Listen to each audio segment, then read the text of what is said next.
déclaration choc du principal conseiller de Volodymyr Zelensky ouvre une nouvelle phase. Alors elle passe un peu inaperçue pour l'instant, mais voilà ce qu'il dit. Il dit « L'escalade est inévitable dans cette guerre telle qu'elle se déroule actuellement, y compris sur le sol russe, y compris à Moscou, y compris à Saint-Pétersbourg, qui ne resteront pas épargnés. » Alors est-ce que ça veut dire qu'il adoube, qu'il assume et qu'il annonce une stratégie de frappe ukrainienne sur le sol russe? Écoutons d'abord ce qu'il a annoncé, voyons dans quel contexte ça se situe. Voici les indispensables avec Fanny Veil. Alors quel est exactement le contenu de ces déclarations ? Eh bien, pour être certain de ce contenu, nous avons fait vérifier toutes les traductions vues et entendues par Alla Poédi, que l'on connaît bien sur cette chaîne. Écoutez ses propos. Il prend soin de ne revendiquer aucune frappe sur la Russie. C'est la politique de Kiev depuis le début de cette guerre. Mais tout est dans ce qui est dit ensuite. Voici sa déclaration. Украина удары по России не наносит, но тем не менее логика войны и эскалация войны внутри, на внутреннем рынке России будет неизбежной. В том числе подвержены будут и такие города, которые изнеженные, ленивые города, думали, что они живут уже где-то в другой реальности, как Москва, Петербург, Екатеринбург и так далее. Все будет подвержено эскалации войны, но эта эскалация является внутренней. Vous avez bien entendu, escalade inévitable. Les villes seront exposées. Mikhailo Podolyak le dit sans le dire. L'Ukraine, d'une manière ou d'une autre, portera la guerre à l'intérieur du territoire russe, de même que la Russie l'a déclenchée sur le sol ukrainien. Il cite Moscou, la capitale, Saint-Pétersbourg, deuxième cité du pays, ville d'origine de Vladimir Poutine, Yekaterinbourg, la capitale de l'Oural, cinquième ville de Russie avec 1 400 000 habitants, qui a par ailleurs une importance particulière dans l'histoire russe, parce que c'est là que le tsar Nicolas II et sa famille ont été détenus avant d'être exécutés par les bolcheviks en 1918. Ce qui est frappant aussi, c'est que Mikhailo Podolyak n'évoque à aucun moment des objectifs spécifiquement militaires. Il parle bien des villes, il parle des Russes, il parle de la population. Faut-il prendre Mikhailo Podolyak au mot, ou bien est-ce qu'on peut imaginer que ses propos n'engagent que lui-même ? Eh bien, ce qui est certain, David, c'est que ce n'est pas n'importe qui. Mikhailo Podolyak, 50 ans, vous l'avez dit, c'est le conseiller le plus en vue du président Volodymyr Zelensky, l'un de ses plus proches. Il s'exprime la plupart du temps pour le compte même de la présidence ukrainienne. Ce qu'il dit là engage donc Kiev. Il faut le prendre au sérieux aussi parce que par le passé, il avait par exemple évoqué des frappes possibles sur le pont de Crimée. Et 7 semaines plus tard, en octobre, le pont de Kerch, vous le voyez, avait été... Bonsoir mesdames et messieurs, j'espère que vous allez bien, j'espère que vous avez passé une excellente journée de travail.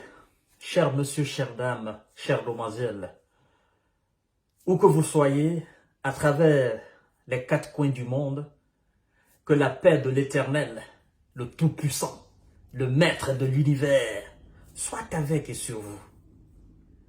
Je vous ai dit que nous allons décortiquer, nous allons analyser et nous allons vous dire la vérité. Et cette vérité d'ailleurs, ça ne vient pas de moi. Ça vient de ceux qui sont censés faire la propagande occidentale et en défaveur de la Russie, de Vladimir Vladimir Poutine. Il y a des gens qui me disent, Monsieur Kanté, on pensait que vous étiez un démocrate. Ça me fait rire. Parce que ils avancent en disant, oh Monsieur Kanté, on pensait que vous étiez un démocrate. Mais là, vous faites la propagande russe, vous êtes pro-russe. Ça me fait rire. On vous dit que nous sommes en train d'assister à un match de football, match de gala. Le FC Barcelone contre le Real Madrid. Vous êtes assis au même stade, au même titre que nous autres. On regarde le match. Et vous voyez effectivement que Barcelone est en train de dominer le match. Barcelone a déjà marqué 2 buts. Et vous qui êtes à côté de moi là, et moi-même, on regarde le match. On a le score en face de nous. Barcelone mène au score 2-0. Et la possession, c'est à 60% en faveur de Barcelone.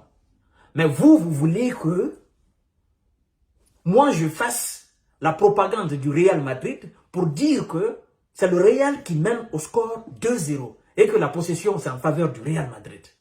Mais c'est quoi? C'est quoi votre projet? C'est quoi votre projet? Je ne comprends pas. Quelque chose qui est devant toi clairement là.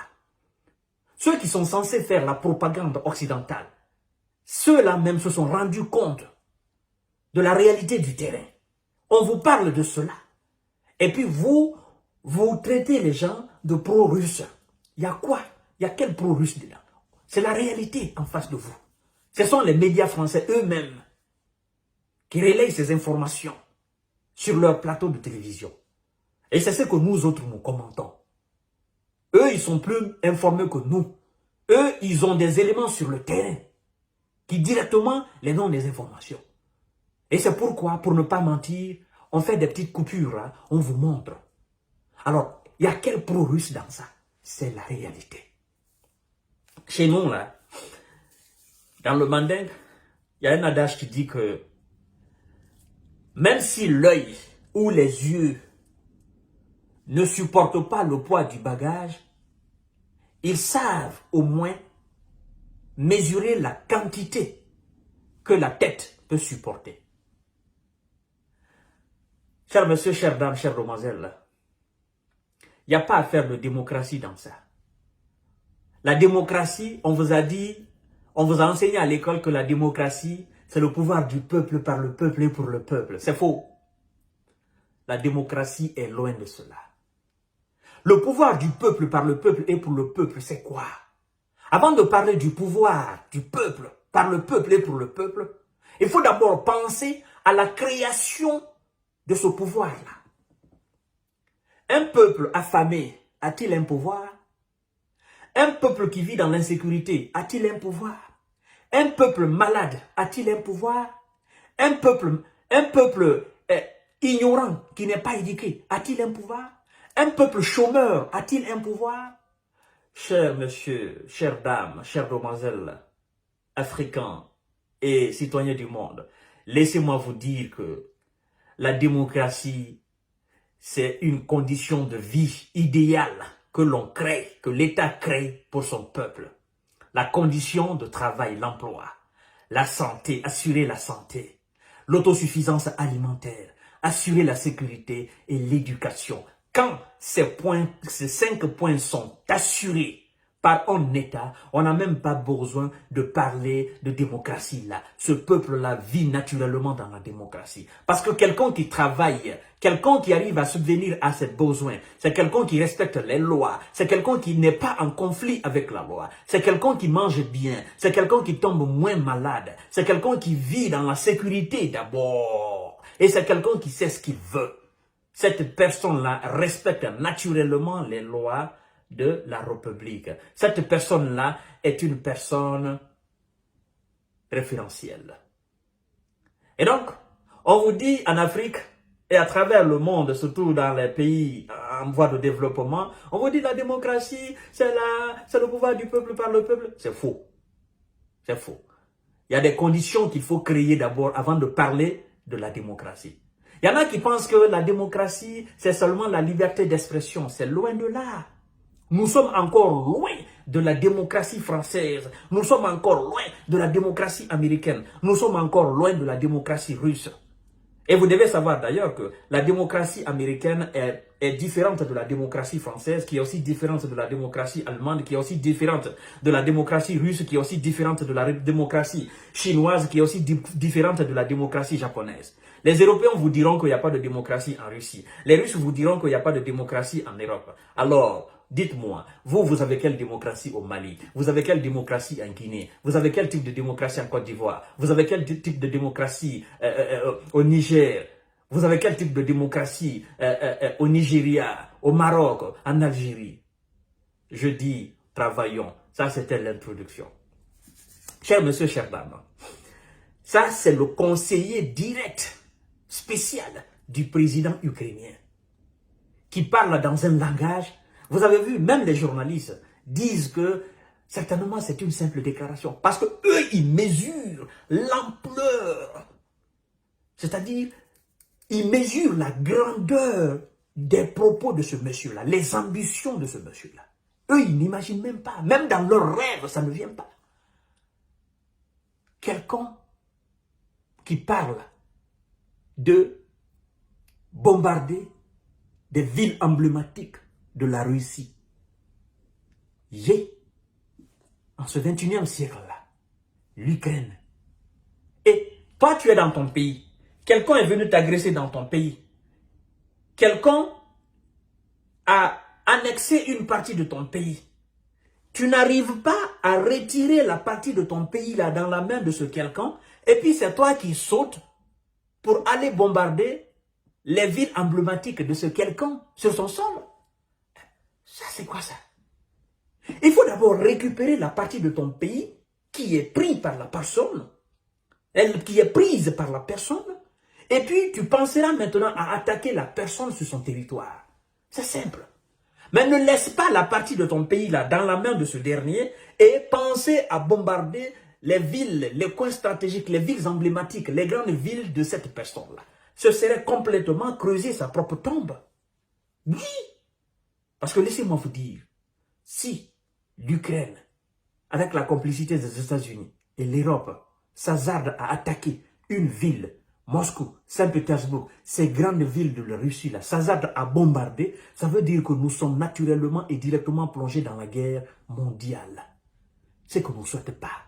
Ça veut dire que c'est la destruction à plat de l'Ukraine et tous ceux qui vont aider l'Ukraine à bombarder la Russie.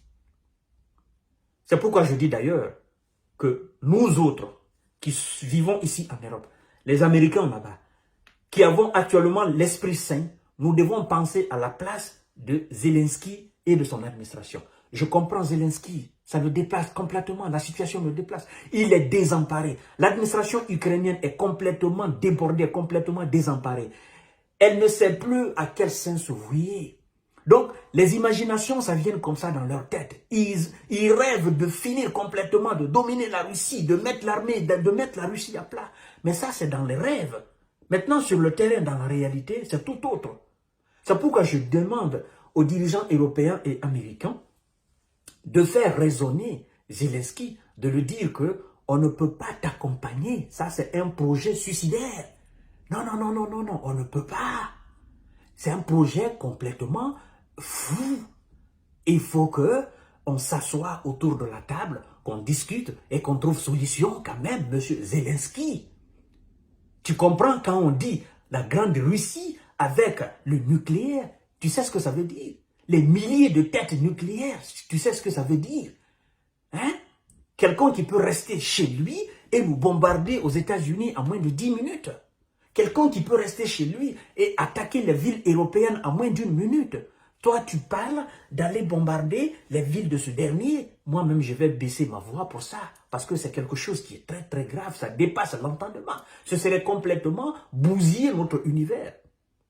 Abonnez-vous sur cette page Jeune Visionnaire Femme. Activez la cloche de notification pour ne plus rater la vidéo de Fama Kanté. Je vous aime, je vous adore. À bas la guerre, à bas la guerre, à bas la guerre. Vive la paix. Vive la paix. Encore vive la paix. Et rien que la paix. Donnons la force à la diplomatie. Donnons la force à la négociation. Donnons la force à l'intelligence autour de la table. Nous sommes doués d'une intelligence impeccable. Nous pouvons nous comprendre. Laissons un peu nos orgueils surdimensionnés. Laissons un peu nos égos surdimensionnés. L'orgueil est une maladie palliative de l'esprit.